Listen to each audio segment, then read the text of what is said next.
Bonjour à tous et bienvenue dans The Big Shift. Je commence cet épisode par vous remercier pour vos écoutes, pour les notes, les commentaires que vous me laissez. Vos messages aussi sur les réseaux sociaux, c'est le meilleur moteur pour continuer à vous offrir ce contenu gratuit. Alors maintenant, le 30 novembre, on va voir l'ouverture de la COP28. Je vous ai préparé un épisode un peu spécial pour comprendre cet événement, parce qu'il est particulièrement entouré de critiques cette année. Alors je voudrais qu'on les explique et qu'on comprenne ce qui se passe. Pour ça, évidemment, je ne l'ai pas fait tout seul, vous me connaissez, je me suis entouré de 2 personnes pour cet épisode, c'est pour ça qu'il est un peu particulier. On a enregistré en plus de façon asynchrone avec l'une personne à distance, puis avec l'autre. La première, c'est Nicolas Pereira, il est le fondateur du World Impact Summit.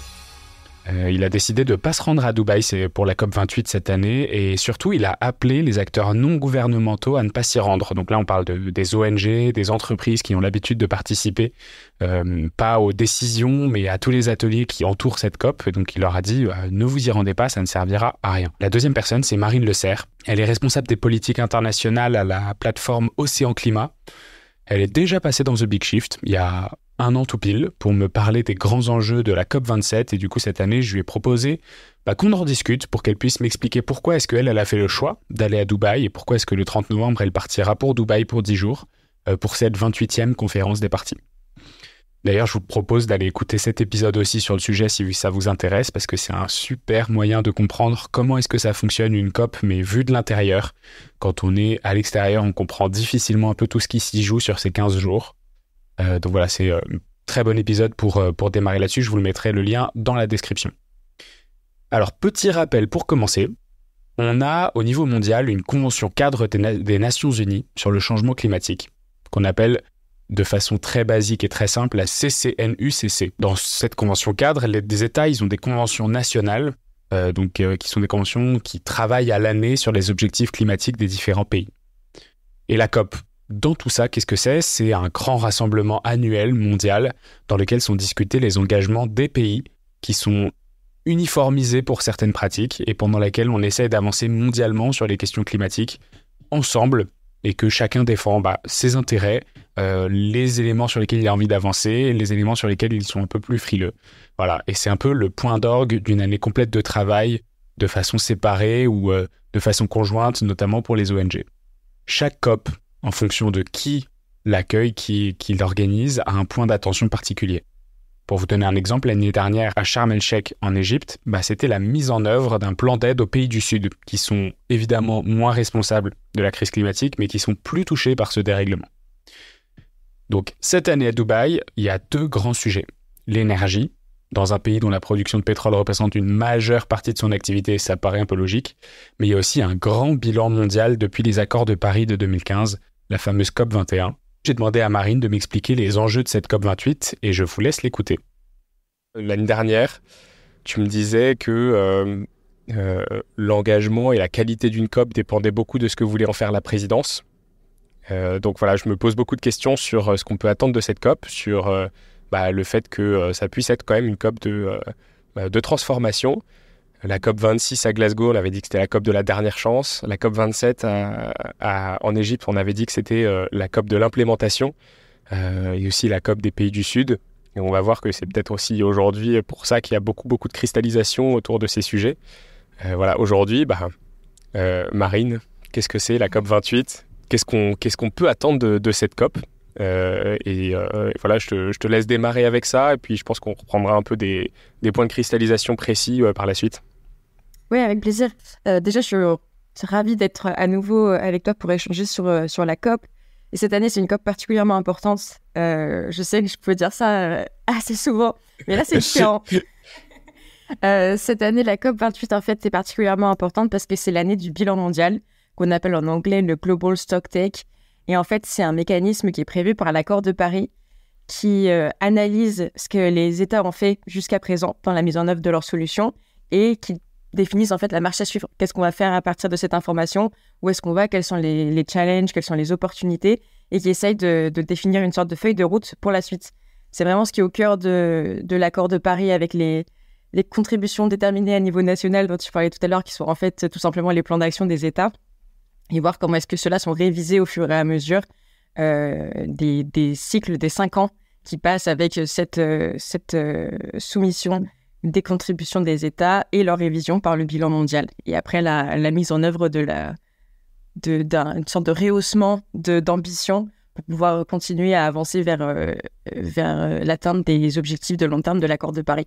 Donc cette année, en fait, on va justement avoir ce bilan qui va se tenir et c'est l'occasion de dire où est-ce qu'on en est et qu'est-ce qu'on va faire en fait. Ouais, donc là, en fait, tous les élèves rendent leur copie, c'est-à-dire qu'ils ont dit en 2015-2016, voilà où on veut être en 2022-2023. Et là, ils vont dire, OK, voilà ce qu'on a réussi à faire, voilà ce qu'on n'a pas réussi à faire et comment est-ce qu'on fait pour faire la suite. Exactement. Alors là où c'est un petit peu tricky, comme on dit, c'est qu'on regarde ce que font les États d'un point de vue collectif.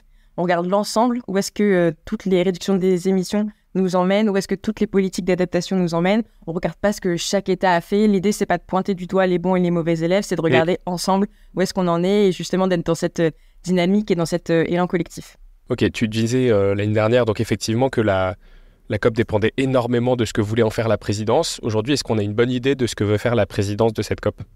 On a une bonne idée de ce que veut faire la présidence, qui a mis l'accent sur plusieurs points, sur la transition énergétique, sur la nature aussi qui doit être au centre de cette COP. Après, évidemment, il y a énormément de débats sur la présidence de la COP, du fait tout simplement que ce soit les Émirats arabes unis qui soient présidents. On en a parlé un petit peu l'année dernière via différents points. Il y a différentes raisons pour lesquelles c'est les Émirats arabes unis qui sont présidents cette année. Tout simplement sur le fait que la nomination des présidents de COP est en fait répartie de façon régionale. Chaque année, c'est une région qui est président de la COP et c'est en interne les États de cette région qui élisent, qui votent pour le pays qui est responsable d'organiser la COP, sachant qu'évidemment, il faut avoir les infrastructures. Là, entre autres, par exemple, la COP est accueillie dans les locaux de l'exposition universelle qui a eu lieu à Dubaï il y a quelques années. Donc voilà, l'idée, c'est aussi de capitaliser sur les infrastructures et d'avoir tout simplement les moyens d'organiser aussi la force de frappe pour organiser une COP qui se chiffre à des millions de dollars ou d'euros, peu importe. Donc voilà, il y a un peu cette logique d'équité qui est importante à garder en tête et qui est tout simplement au cœur du fonctionnement des Nations Unies. Après, c'est aussi ce que je disais l'année dernière. Je pense que c'est important aussi de ne pas oublier qu'on est dans une dynamique internationale et que l'idée, c'est vraiment d'intégrer un maximum d'acteurs. Si on ne fait pas se poser la question aux acteurs pétroliers de comment est-ce qu'on fait la transition, comment est-ce qu'on évolue, ça ne sert à rien. On est dans un dialogue de sourds. Donc, évidemment, ça pose des questions éthiques et il faut voir comment est-ce que c'est fait. On est complètement d'accord là-dessus. Mais ça n'empêche qu'il faut, qu'il y ait une équité entre comment est-ce que les acteurs sont traités, comment est-ce que les acteurs sont intégrés, et deux, comment est-ce qu'on peut aussi réussir à les intégrer à cette transition pour qu'on le fasse collectivement. Ok, tu me disais l'année dernière qu'il y avait beaucoup des débats qui se faisaient en amont, donc dans le temps de la pré-COP en gros. Donc c'est les qualifs. Comment est-ce que ça s'est passé ? Est-ce qu'il y a déjà des grands sujets ? Donc tu m'as parlé peut-être de transition énergétique. Est-ce qu'il y a des grands sujets qui se sont échangés sur lesquels on sait qu'on va réussir à signer des choses à un niveau mondial ? En fait, la COP se négocie au fur et à mesure de l'année. Il y a des intersessions qui ont lieu en Allemagne et à Bonn dans les quartiers généraux de la Convention climat chaque année. Ensuite, on a la pré-COP derrière. Il y a des workshops, des discussions informelles qui sont organisées au fur et à mesure. Là, l'accent, quand même, cette année est beaucoup mis sur le bilan mondial, voir comment est-ce qu'on va réussir à négocier une décision de la COP sur le bilan mondial et comment est-ce qu'on va réussir à avoir un bilan qui soit ambitieux, où tous les États se mettent d'accord sur le narratif. Donc déjà, je pense que c'est la première chose sur laquelle les États sont en train de se mettre d'accord. Pour le moment, ensuite, c'est encore un petit peu flou. Il y a des propositions de texte qui commencent à sortir un petit peu. Chacun essaye de se positionner un petit peu, mais c'est quand même prioritairement le bilan mondial qui est discuté pour le moment. Alors voilà pour la présentation des grands enjeux de cette COP. Maintenant, il y a un sujet et qui n'est pas si annexe que ça, c'est la question de l'importance qu'on donne à un pays organisateur qui est un leader mondial du pétrole et des combustibles fossiles. Je me souviens que la COP27 avait été ultra critiquée par son partenariat avec Coca-Cola, notamment le plus gros producteur du plastique au monde, par exemple. Mais alors du coup, est-ce qu'un événement mondial doit être exemplaire ? Est-ce qu'on doit bannir les derniers de la classe de ce genre d'événement ? Est-ce qu'il faut faire une différence entre boycotter une Coupe du Monde au Qatar où l'éthique, l'écologie et les droits humains sont bafoués et boycotter une COP, un événement écologique mondial mais qui est accueilli par un magnat du pétrole ? Voilà, c'était la question que je me posais. Je suis pas sûr d'avoir encore complètement répondu, mais je vous laisse avec notre échange avec Nicolas. Bonjour Nicolas, comment ça va ? Bonjour Xavier, ça va très bien, merci. Bon, super, merci beaucoup d'avoir répondu à cet appel un peu en urgence, puisque l'épisode sort dans 2 jours et j'ai eu l'opportunité via ton agence de presse de discuter avec toi sur ce sujet-là, alors que j'avais déjà commencé mes enregistrements. Il y a un certain nombre de critiques vis-à-vis de cette COP, notamment de l'endroit où elle se situe, notamment de la présidence de cette COP. Voilà, c'est ces critiques-là dont tu vas nous faire part et les raisons pour lesquelles toi, tu as décidé de ne pas y aller à cette COP, de la boycotter. Tu as sorti notamment une tribune dans Le Monde avec plus de 180 autres dirigeants d'entreprises qui auraient dû s'y rendre et qui ne s'y rendront pas pour les raisons qu'on va évoquer. Donc voilà, je trouvais ça intéressant de discuter avec toi de ces motivations et puis potentiellement des solutions ou des résultats de ce qu'on pourrait faire de différent qui pourrait remplacer ces COP qui sont de plus en plus critiquées. Notamment parce qu'on considère pour beaucoup que la dernière COP qui a eu des vraies avancées, c'est la COP de Paris en 2015-2016. Peut-être que tu peux te présenter, nous dire un peu pourquoi est-ce que c'est toi qu'on a choisi. Alors je suis Nicolas Pereira, je suis un entrepreneur engagé depuis toujours. Je suis fondateur de 2 entreprises, une qui fait du financement participatif pour la transition écologique, donc on finance des entreprises via les fonds participatifs, via la foule, et une seconde donc, qui est un sommet de solutions environnementales qui se déroule à Bordeaux chaque année, qui a 6 ans, qui s'appelle le World Impact Summit, qui réunit plusieurs milliers d'acteurs, à la fois des collectivités, des entreprises, des ONG, sur la notion de solution, pour le coup, sur l'écologie concrète, sur les avancées nécessaires, avec un prisme qui est quand même très privé, donc beaucoup axé sur les entreprises avec des collectivités, des institutionnels qui participent. J'ai toujours été, je ne sais pas si militant est le bon terme, mais en tout cas une personne qui s'engage pour ce sujet, qui croit qu'on a la capacité de se transformer avant qu'il ne soit trop tard, parce qu'un jour il sera sans doute trop tard, en tout cas pour l'humanité. Et donc, je suis convaincu qu'on peut agir, qu'on doit agir et qu'il faut être très vigilant à la façon dont on fait agir les gens sur ce sujet. Ok, très bonne introduction. Effectivement, très vigilant sur la façon dont on fait agir les gens sur le sujet. Est-ce que tu peux me résumer un peu les critiques que tu fais à ce rassemblement pour qu'on comprenne un peu les différents enjeux qui sont en cours? Alors, d'abord, je pense qu'il faut dire que effectivement, on a eu à ce moment-là, dans cette tribune qui a été publiée dans Le Monde, 180 chefs d'entreprise, et j'ai souhaité réunir uniquement des chefs d'entreprise parce qu'ils sont très rarement des signataires de tribunes. Et donc pour moi, c'était intéressant de mettre en avant le fait que aujourd'hui, les chefs d'entreprise, il y a 5 ans, on n'aurait pas eu des chefs d'entreprise qui signent pour boycotter une COP. Aujourd'hui, c'est possible parce qu'il y a un contexte qui est plus favorable, en tout cas, la tribune le démontre. 180 chefs d'entreprise initialement, aujourd'hui plus de 250 qui ont rejoint ce boycott, ce boycott 28 comme on l'a appelé, avec également des grands élus. Le vice-président au climat de la région Île-de-France, Yann Verling également, qui a signé, qui ne se rendra pas. Et donc la plus grande région économique d'Europe, la région Île-de-France, n'ira pas à la COP cette année. Donc je pense que c'est un indicateur et un marqueur fort. Et les raisons sont, à mon sens, tellement évidentes, mais je vais évidemment les rappeler parce que je disais tout à l'heure qu'il fallait faire attention à la façon dont on demandait aux gens d'agir sur la question de la transition écologique. Je pense qu'il y a une question de symbole et d'exemplarité qui est très importante.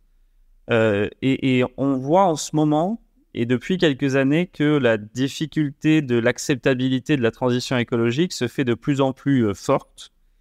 Et je crois qu'il y a des symboles qui n'aident vraiment pas. Et s'il y avait un symbole qui n'aide pas, c'est celui-ci. Quand on parle de la COP28 à n'importe qui autour de nous, la première chose que les gens font quand on dit que c'est à Dubaï, c'est qu'ils rient. Je ne sais pas quelle crédibilité ça donne à la COP, mais à mon sens, c'est vraiment pas un bon symbole et un bon signe quand les gens n'y croient même pas. Et je pense qu'il faut être attentif à ce genre de signe parce que on est dans une période qui va être difficile pour faire accepter, comprendre. Il y a beaucoup de conflits dans la société sur le sujet de la transition écologique. Et je pense que cette COP et les précédentes, et malheureusement sans doute les suivantes aussi, vont avoir une problématique de symbole et peut-être décrédibiliser définitivement, parce que tu le disais tout à l'heure en introduction, Les COP sont décrédibilisées depuis la COP de Paris puisqu'il y a assez peu de résultats et j'ai bien peur que cette COP et les futures COP participent de ce mouvement. Et donc, si on n'a plus un outil qui est crédible, alors les COP ne servent plus à rien. Et ça, c'est terrible parce que c'est un outil qui, initialement, est évidemment très intéressant. Évidemment, on verra avec Marine les différents points, sur ce sujet dans la suite de l'épisode. Notamment sur le fait qu'une COP, c'est pas uniquement un rassemblement de 15 jours, c'est aussi toute une convention climat en amont avec des discussions qui se font sur plus d'1 an. Et c'est plutôt là que se font les avancées et moins sur la COP en elle-même. Alors, oui et non, hein. C'est-à-dire que certes, il y a des discussions qui se font en amont parce qu'il faut bien préparer les textes, mais en revanche, pour avoir participé à une COP, il faut voir comment ça se passe, hein. C'est 15 jours où les pays prennent la parole chacun à leur tour pour entre guillemets, démolir les résolutions, changer une virgule, un point d'exclamation, un point virgule, un mot, pour arriver à un texte qui est un consensus qui généralement est beaucoup moins fort que celui qui était prévu initialement. Mais là où ça représente un énorme problème, c'est que sur cette COP, on avait l'année dernière plus de 600 lobbyistes des énergies fossiles qui étaient présents à la COP 27. Ça a posé un énorme problème parce que ça a réduit considérablement les ambitions de la COP et des résolutions de la COP. Puis là, cette année, on s'est dit, quitte à avoir des lobbyistes, eh bien, faisons en sorte même que la COP soit organisée par le lobby du pétrole. Comme ça, c'est certain, on est sûr qu'il n'y aura aucune avancée. Et d'ailleurs, c'est écrit, puisque le président de la COP, qui est aussi le patron de l'une des plus grandes entreprises, de l'entreprise nationale pétrolière des Émirats Arabes Unis, dit en préambule que, eh bien, à l'avenir, pour les résolutions climatiques, nous devrons faire, non pas avec les énergies renouvelables, avec le nucléaire ou avec les énergies fossiles, mais avec toutes les énergies et qu'il n'est pas question de diminuer la production d'énergie fossile. Il le déclare avant même la COP. Donc en fait, on va à la COP pour avoir une résolution sur les énergies fossiles, alors même que son président lui-même va militer pour qu'il n'y ait pas de résolution et d'accord sur la réduction des énergies fossiles. C'est assez logique d'ailleurs, puisque les Émirats Arabes Unis, au même moment où ils annoncent qu'ils vont présider cette COP, ils annoncent qu'ils vont augmenter leur production d'énergie fossile jusqu'à au moins 2030, tout en disant avec un poil de cynisme, je trouve, que oui, bien sûr, la sortie des énergies fossiles est l'avenir de l'humanité. Mais la question, c'est plutôt celle de la trajectoire et du délai. Or, à l'évidence, pour les Émirats Arabes Unis, c'est la sortie des énergies fossiles, c'est quand tu n'auras plus rien dans le sol. Et je crains que pour le climat, on ait besoin de l'anticiper un petit peu. Le principe de la COP même, c'est d'essayer d'avoir un événement un peu démocratique à un niveau mondial. C'est d'ailleurs pour ça que les COP sont organisées par région du monde au fur et à mesure de leurs avancées. Cette année, il fallait que ce soit une COP qui soit accueillie par un pays du Moyen-Orient. C'est quand même un événement mondial qui reçoit des dizaines de milliers de personnes. Oui. Tous les pays n'ont pas forcément dans cette zone les infrastructures nécessaires pour recevoir un événement mondial d'une telle ampleur. Qu'est-ce qui aurait pu être une bonne alternative ?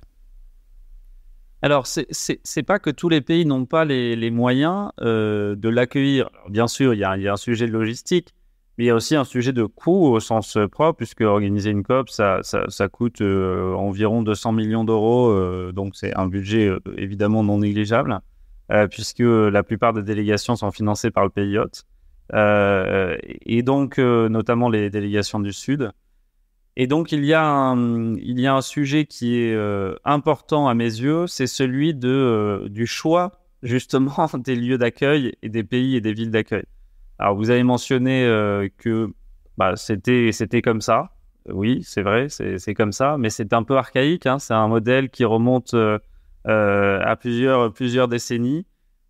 Aujourd'hui, dans l'ère de la preuve, dans l'ère de la défiance aussi, je pense que ce modèle-là n'est plus adapté. Et donc, effectivement, la proposition que l'on fait, si je vais directement sur les solutions, parce que je considère que boycotter pour boycotter, ça n'a pas beaucoup de sens, et que par ailleurs les COP sont utiles pour être ce qu'elles sont, c'est-à-dire un événement diplomatique, Et nous appelons plutôt les collectivités, les entreprises, les ONG à ne pas s'y rendre, mais surtout pas les États qui doivent être présents, mais simplement en faire un immense événement de greenwashing XXL pour les Émirats Arabes Unis. Je pense que si en tant que collectivité, en tant qu'entreprise, en tant qu'ONG, on peut se passer de soutenir, de cautionner ce superbe événement de greenwashing XXL pour les Émirats Arabes Unis, je pense que c'est une bonne chose et c'est pour ça que nous appelons au boycott. Mais les États doivent évidemment participer.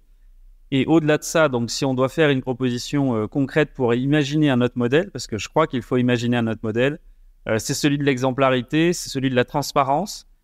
Et donc, ce n'est pas celui du pays qui a les moyens paye pour pouvoir accueillir la COP et de cette logique tournante qui doit être revue pour mettre en avant aussi l'exemplarité des pays qui sont les plus avancés sur ce sujet, parce que la valeur d'exemple dans la transition écologique, elle est très importante.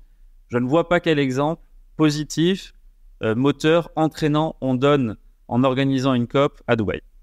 Et du coup, si c'est un pays exemplaire qui doit l'accueillir, finalement, ça réduit quand même à peau de chagrin le nombre de pays qui sont en mesure de le faire. Ça va être des événements qui ne seront plus des événements planétaires, mais qui seront probablement des événements européens, occidentaux, dans notre entre-soi, de nous qui avons déjà pu entamer notre transition écologique. Pareil, aujourd'hui, la COP29, elle est censée être dans le bloc Europe de l'Est, a priori. Aujourd'hui, il n'y a personne qui arrive à se décider pour savoir qui va l'accueillir, comment est-ce qu'on fait. Donc déjà, si même au niveau européen, on n'y arrive pas, est-ce que c'est vraiment envisageable à un niveau planétaire ? Eh bien, je pense que les pays les plus exemplaires ne sont pas ceux que nous pensons, puisque si on raisonne assez bêtement sur l'empreinte carbone, par exemple, eh bien, ce seront sans doute pas les pays occidentaux qui accueilleront les COP, au demeurant. Mais bon, il faut effectivement définir des critères, ça c'est à définir. Pour ce qui est de l'accueil, oui, effectivement, parce que je disais tout à l'heure, ça coûte 200 millions d'euros d'accueillir une COP, et donc tous les pays n'ont pas les moyens de le faire. Mais en revanche, si on imagine une organisation mondiale de l'environnement sous l'égide de l'ONU qui est cofinancée par les États annuellement comme l'ONU par ses adhérents, eh bien en fait les États n'auront pas besoin, qui veulent accueillir les COP, n'auront pas besoin en préalable de devoir absolument pouvoir payer, mais seront financés par un système qui est un système paritaire où chaque pays contribue à la hauteur de ses moyens pour organiser ces COP, et effectivement ça peut être tournant. Et l'objectif, c'est de valoriser l'exemplarité. Donc, des pays qui, même si ils ne sont pas totalement convertis à la transition écologique, ont des mesures exemplaires, ont des projets exemplaires. Déjà, ça change complètement le discours de la façon dont on choisit l'endroit où on va organiser une COP. Ça ne veut pas dire que ça exclut de fait tous les pays, parce que les Émirats Arabes Unis ont sans doute des projets intéressants de transition écologique. Mais lorsque le discours au préalable est de dire « nous organisons la COP sur les énergies fossiles », parce qu'il faut quand même l'avoir en tête, la COP 28, c'est la COP qui doit décider de la trajectoire de réduction des énergies fossiles, et qu'en préambule, le président de cette COP dit « eh bien, la réduction des énergies fossiles, ce ne sera pas nous qui le déciderons », eh bien, c'est une COP pour rien. À quoi ça sert de se rendre à une COP dont il est écrit qu'elle ne servira à rien ? Moi, je vais attendre... l'après-COP où on va entendre toutes les ONG, tous les acteurs qui seront présents pendant 15 jours là-bas nous dire « ah ben il s'est rien passé, on est navré, encore une fois une COP pour rien », je leur dis « écoutez, ne perdez pas de temps, économisez votre bilan carbone, n'allez pas prendre l'avion pour aller à Dubaï qui est la ville de la démesure, qui est l'anti-modèle de ce que nous devons construire pour assurer la transition écologique, restez chez vous et puis agissez concrètement pour le climat, ce sera bien plus efficace ». Bah écoute, merci beaucoup Nicolas pour ces mots très très clairs. Avec plaisir. Alors voilà, je dois dire que les arguments de Nicolas me touchent. C'est vrai quoi. On a un peu l'impression ces dernières années que les lobbies les plus puissants s'accaparent les sujets de transition écologique, mais pas forcément pour opérer des vrais changements, mais surtout pour les détourner à leur avantage. Et j'avoue que ça m'embête un peu que la COP en fasse partie. Maintenant, après notre échange, je me dis quand même que c'est dommage de suggérer que les États doivent s'y rendre, mais pas les entreprises, ONG ou même des institutions publiques comme la région Île-de-France. Même s'ils font pas partie des négociations officielles, je pense qu'ils sont quand même le contrepoids qui pousse les États à proposer des textes ambitieux, et à ce titre, ça me semble assez indispensable que les États soient pas tout seuls aux manettes de ce genre de gros événements. Je suis en revanche assez séduit par sa proposition d'une COP refondée avec un fonds commun pour payer l'organisation, le tout orchestré peut-être de façon plus étroite par les Nations Unies. Je ne connais pas le niveau d'engagement de l'ONU là-dessus. Et pourquoi pas donner la priorité d'organisation aux pays qui ont vécu de belles réussites écologiques, qui peuvent le partager. Ce serait effectivement une très bonne idée. Pour la fin de cet épisode, je vous propose de revenir à notre échange avec Marine pour comprendre un peu comment elle anticipe les négociations de fin novembre à Dubaï. On peut faire peut-être un petit feedback sur la COP27. Tu m'avais dit que tu avais un bon avis sur ce qui allait pouvoir se décider sur l'océan notamment. En revanche, un avis un peu plus mesuré sur les autres sujets. Comment est-ce que tu abordes cette COP? Dans quel état? L'année dernière, c'est vrai qu'on avait une COP très intéressante pour l'océan, puisqu'on a un mécanisme qui est dédié à l'océan qui s'appelle le dialogue océan et climat. Et l'année dernière, ça a été vraiment l'opportunité pour les États parties de renforcer le mandat de ce dialogue. Et donc, en fait, on l'a vu quelques mois après, quand il s'est tenu justement à Bonn pendant les intercessions, que c'était un espace incroyable en fait, pour que les États puissent échanger sur les solutions fondées sur l'océan. Cette année, on a parlé en priorité de restauration des écosystèmes côtiers et de pêche. C'était incroyable. On a eu plus de 250 exemples de bonnes pratiques qui ont été partagés. On a eu presque 150 participants qui sont venus justement pitcher leurs solutions, écouter les problèmes des autres, essayer d'échanger. Donc, on était ravis en fait qu'un tel dialogue ait pu être mis en place, qu'il ait pu être renforcé pendant la COP l'année dernière. Et d'un point de vue un petit peu plus général, quelque chose d'important qui a été acté l'année dernière, c'est un fonds pour tout ce qui est pertes et préjudices, qui a été un sujet qui a été beaucoup discuté parce que ça faisait des années, j'ai presque envie de dire des décennies, je crois que c'était à peu près 20 ans que l'idée avait été évoquée. Donc, de fait, justement, d'être dans cette COP de la mise en œuvre et de réussir à avoir un fonds qui soit dédié aux pertes et préjudices, donc dans une logique un peu au-delà de l'adaptation, qui est vraiment aussi de soutenir les populations les plus vulnérables, donc sous-entendu aussi beaucoup dans les pays du Sud. C'était un accomplissement majeur. Vraiment, cette année, les discussions sont un petit peu différentes puisqu'on est vraiment dans cette idée du bilan mondial et d'essayer de voir comment est-ce qu'on peut capitaliser sur ce qui a déjà été fait. C'est encore au-delà de la mise en œuvre, c'est bon, on a eu cette mise en œuvre. Qu'est-ce qu'on va en faire? Les États ont déjà eu ça fait 2 ans en fait que ce bilan mondial a commencé, parce qu'il y a toute une partie plus technique d'abord de voir justement où est-ce qu'on en est, comment est-ce que ça se fait. Et là, on est rentré dans la phase beaucoup plus politique où on se dit justement qu'est-ce qu'on va faire de cette information et comment est-ce qu'on décide d'aller ensemble dans une direction commune, sachant que c'est le premier bilan mondial de l'accord de Paris, et donc il y a évidemment énormément de choses qui restent à définir. Et là, on est un petit peu moins content en tant que communauté océan pour le moment, c'est que l'océan a été un petit peu mentionné par-ci par-là dans les discussions, mais honnêtement très très peu. On a le droit de faire des soumissions écrites, donc évidemment il y a eu des soumissions écrites, mais je crois qu'au total c'est plus de 170 000 pages qui ont été soumises.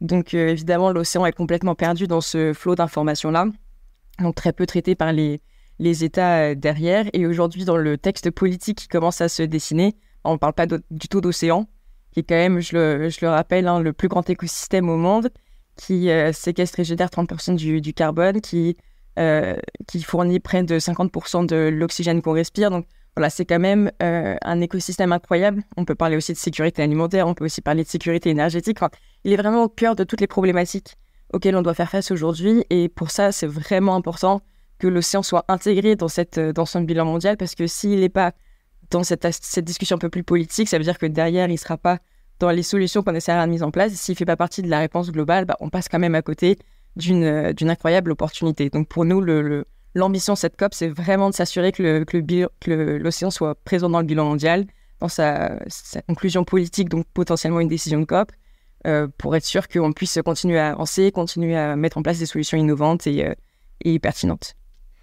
Est-ce que tu penses qu'on peut réussir à arriver à des vrais accords en fin de cette COP? Là, dans la pré-COP, il y a beaucoup de tensions, notamment, donc tu parlais du fonds de dommages et préjudices, donc qui était censé être validé 100 milliards par an en 2020. En 2023, il me semble qu'on était à même pas 80 milliards. Les États-Unis ont commencé à râler en disant que ça devrait être un accord sur base de volontariat. La Chine, c'est évidemment tue sur le sujet. Sur la partie énergétique, les États-Unis ont dit il faut tout miser sur arrêter le charbon en laissant le pétrole et le gaz de côté. Les Émirats arabes unis ont dit il faut limiter les émissions de toutes les sources de production d'énergie, en insistant notamment sur toute la partie cycle de production des énergies renouvelables. Donc toute une démarche déjà de mise en place d'un échiquier un peu fort sur chacun défend ses intérêts perso et notamment le pétrole pour les gros producteurs. Est-ce que du coup, sur ces gros sujets de transition énergétique, qui sont peut-être moins tes sujets à toi, mais est-ce que tu as une petite vision là-dessus sur ce qu'on peut réussir à faire au niveau diplomatique? Alors peut-être juste pour repréciser que les 100 milliards, c'est pas uniquement pour le fonds de pertes et préjudices. À l'origine, les 100 milliards, ça fait partie de l'accord de Paris, en fait, de la mise en œuvre de l'accord de façon plus générale. Ensuite, oui, évidemment, dans chaque COP, il y a des enjeux qui sont extrêmement politiques. En plus, la région s'embrase en ce moment. Donc, comme on a eu beaucoup le conflit entre la Russie et l'Ukraine qui apparaissait dans les négociations, là, évidemment, ça continue sur d'autres conflits plus spécifiques, en plus, à cette région au sens large, bien sûr, puisque les Émirats sont quand même un peu plus au sud. Mais ça fait partie aussi du fonctionnement d'une COP. Et je dirais même que cet écart entre pays du Nord et pays du Sud se dessine quand même depuis quelques années, notamment autour des sujets de financement, puisque c'est toujours... il y a toujours un peu cet échange, comme on a eu justement sur le fonds de pertes et préjudices l'année dernière, sur comment est-ce que les pays développés, en fait, vont réussir à venir permettre la transition des pays en voie de développement. Donc ça cristallise toujours beaucoup, c'est toujours le sujet qui est le plus compliqué à négocier, et ce sera, je pense, la même chose cette année. Après, pour les sujets énergétiques, en effet, c'est pas les sujets sur lesquels je travaille, donc je n'ai pas un avis dessus. Après, ce qui est sûr, c'est que chaque pays essaye de vendre ses arguments à lui vis-à-vis de aussi sa production interne et des enjeux géopolitiques derrière. Écoute, merci beaucoup pour tous ces éléments. Est-ce que tu as un point à ajouter, un point important qu'on a laissé passer? Je voulais insister sur 2 points. Rappeler aussi le cœur en fait, du fonctionnement d'une COP, puisqu'on parle aussi de boycott, c'est pour en parler. Au début de l'épisode, tu parlais de la COP de la dernière chance. Et c'est aussi un cadrage qui est fait beaucoup dans les médias, d'avoir cette logique comme quoi la COP serait capable de sauver le monde, où c'est 2 semaines, les États se rassemblent pour tout décider, tout changer, tout transformer. Et je pense pas que ce soit quelque chose de tout à fait réaliste, en fait. La COP, c'est vraiment plutôt cette logique collective où on essaye d'embarquer tout le monde et de voir comment est-ce que aussi les États peuvent évoluer ensemble dans cette logique, par exemple, où les pays développés viennent financer la transition des pays en voie de développement, sachant que c'est eux qui sont les plus gros contributeurs des émissions de gaz à effet de serre, je le précise quand même. Donc voilà, cette logique aussi qui est censée... on est tous censés aller dans la même direction et c'est ça qui fait que c'est transformatif et c'est ça qui fait que c'est innovant. C'est cette approche-là qui est beaucoup plus être main dans la main. Et c'est en ça que pour nous, le boycott est pas intéressant. C'est qu'on a cette logique vraiment plutôt d'accompagnement et de soutien de cet aspect-là transformatif. Ça, c'est le premier point. Et le deuxième, c'est l'équité.